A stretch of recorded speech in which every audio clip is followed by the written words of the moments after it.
Jevdet anachukua bunduki na kumpa Jemo, anamwambia muue Yavuz huyo, ulipiza kisasi cha baba yako, hakikisha unamuua. Jemo anachukua silaha na kumnyoshia Yavuz. Unadhani jambo gani limetokea? Usisahau kubonyeza kitufe cha subscribe, like video hii, pia turn on notification mara zote wa kwanza kupata video zetu kila mara pale ambapo tunaanza upload.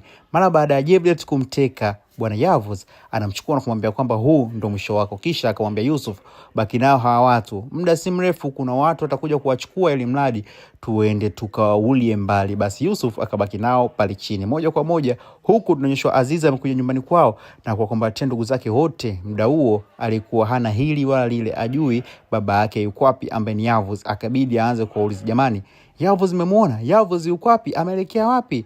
Jemo anaonekana kama ana hofu, akasema jamani, sinaulizwa amsikii. Akaambia wewe, hayakuhusu mambo ya familia hii. Wakasema hatujamuona Yavuz sehemu yoyote ile. Ikabidi Aziza amfuate Jemo, ambe Jemo, unajua kitu chochote kile, naomba niambie. Akaanza kuuliza wale watoto, lakini watoto wote wamenuna. Alikubaliana kwamba hakuna mtu yoyote ambaye ataambiwa sehemu ambayo Yavuz yupo. Ikabidi wamuulize kila mdogo wake, lakini hakuna mtoto yoyote ambaye alijibu, kwani tayari Yavuz huku kuna watu washakuja kumchukua ili mradi waende kumuulia mbali.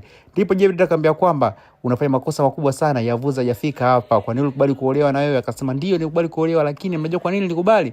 Basi bwana, wote wakakataa kwamba Yavuz hajafika eneo hilo, jambo ambalo lilimkera sana Aziza na akaamua kuondoka. Huku nje mume wake alikuwa anamsubiria tu. Basi Aziza alipotoka hivi ghafla kaona kuna gari jekundu linaondoka. Basi akapata mashaka, huenda gari hilo ndio ambalo litakuwa limemteka Yavuz. Anafika anamkuta Yusuf ameshika kamba, akasema Yavuz alikopo hapa? Akaambiwa Yavuz hapa hakuepo. Basi moja kwa moja ikabidi ambe mume wake, mkimbiza ile gari kabla hajamuua Yavuz, italeta matatizo makubwa sana, naomba twende kabla hawajaenda kumuua. Hapo hapo Jemo pamoja na mjomba wake wanapanda kwenye taxi na kulifuata ile gari. Basi ikabidi wao wafuatilie hawa kinyume nyuma. Walipofika huko ikabidi Jevdet ampe silaha Jemo na kumwambia muue huyo alomuua babako, lipa kisasi. Akaambia hebu mfungeni kamba. Hapo hapo ikabidi Yavuz anyanyuliwe kwa vizuri ili mradi Jemo aweze kumchapa risasi. Tazama Jemo alipokuwa na hofu. Je, Jemo anamuua ama hatomuua?